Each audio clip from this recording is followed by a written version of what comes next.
Okay. And I like to tell people, and it's absolutely true, we don't bake, we create. Okay. So most of the stuff that I do comes out of my head as to what I feel is going to taste good together or be a good match.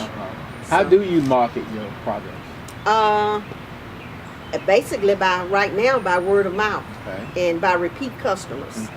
And so this year I haven't been able to get back to the market yet because I told you I was in the process of winding down on finishing getting my house built.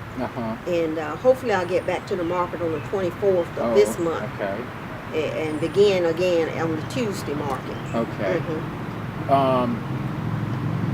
You're speaking of the West Broad Street Market. West Broad Street Market, yes. Have you gone to other type farmers market events, and that's the only example of that? I've gone to maybe one or two others. But I was not comfortable. And I take that back. Not comfortable, but they don't have the atmosphere. It's just an atmosphere out here on Saturday morning that is just so free-spirited and so alive. And the other places I went to, they were kind of like, So, I mean, I like that. I like that. I like the spirit of the West Broad Market. And I like all the activities and the little hustle and bustle that goes on and just the courtyard atmosphere and the backdrop, the gardens. Yeah, I mean, it's just absolutely, it's just amazing. Well, good. Anything else you want to tell us about your life or any advice for this generation, next generation, or the type of things you tell your kid or told your kids growing up or tell your grandkids? Or when my children were growing up, even when they were 2 and 3 years old, we always had a plan for the future. How old did you say? 2 or 3 years. 2 or 3 years old, yes. Okay, that's wonderful. You know, and I always told them, you got to go to college. You got to go to college. You know, you got to get more education. That was my thing because it was no fun working at the post office for 34 years, and I did not want to see them on a job similar to that or like that. And you have many, many more options. The more education that you have, the more options that you have.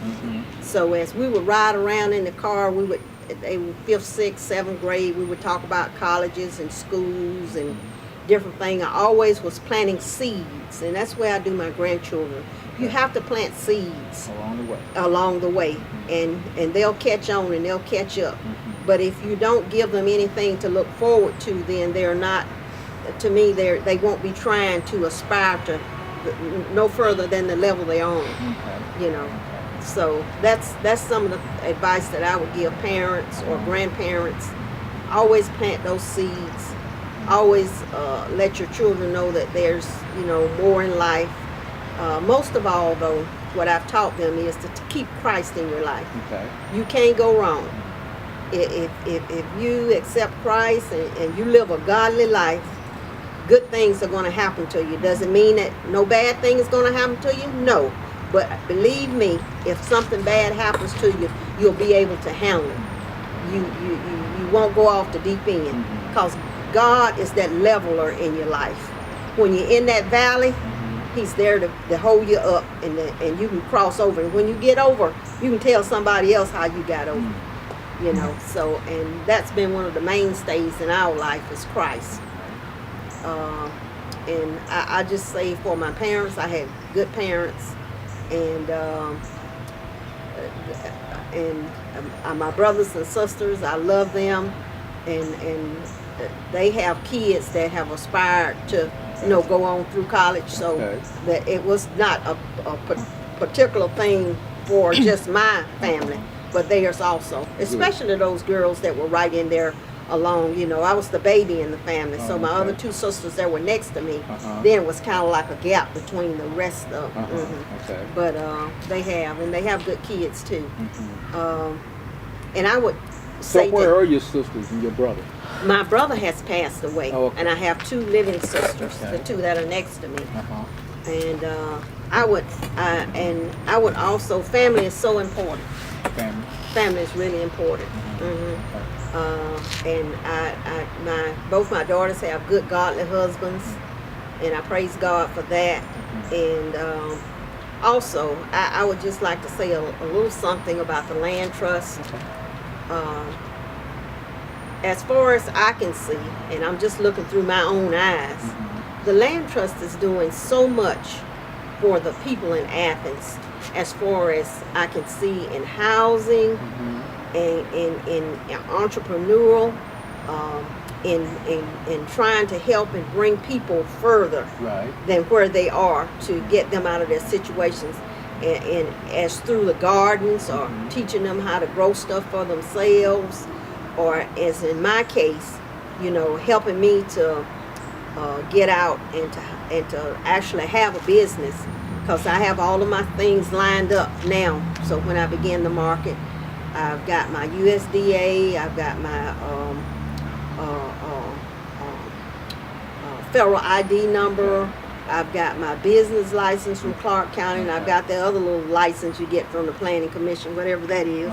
But anyway, You got everything in everything place. I need. And through going to class, I learned all of this Right. stuff, because when you're out there shifting around on your own, it takes you twice as long to find something out. Even you go Google search, Right, it's still. And I think that the Athens Land Trust is a hidden jewel in Athens, Clark County.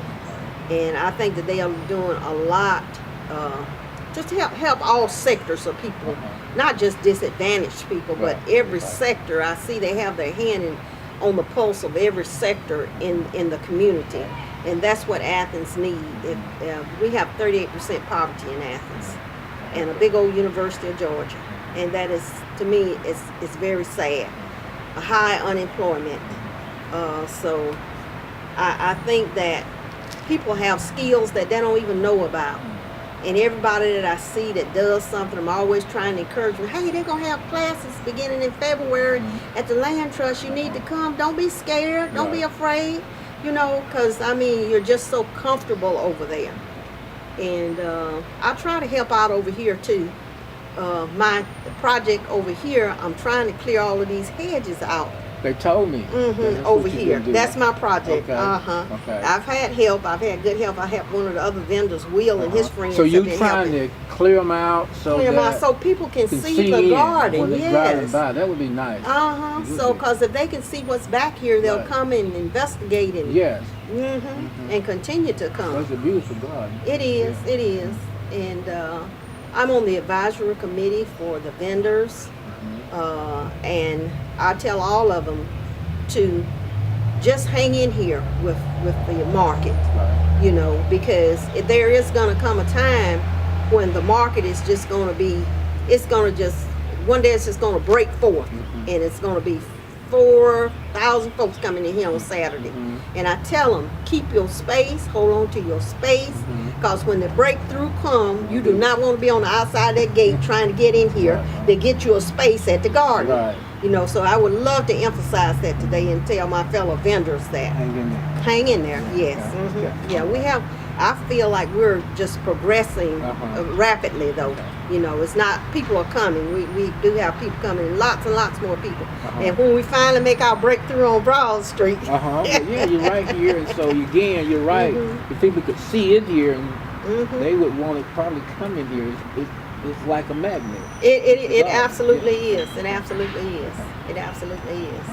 And I've just enjoyed my experience with the West Broad Garden and with the Land Trust.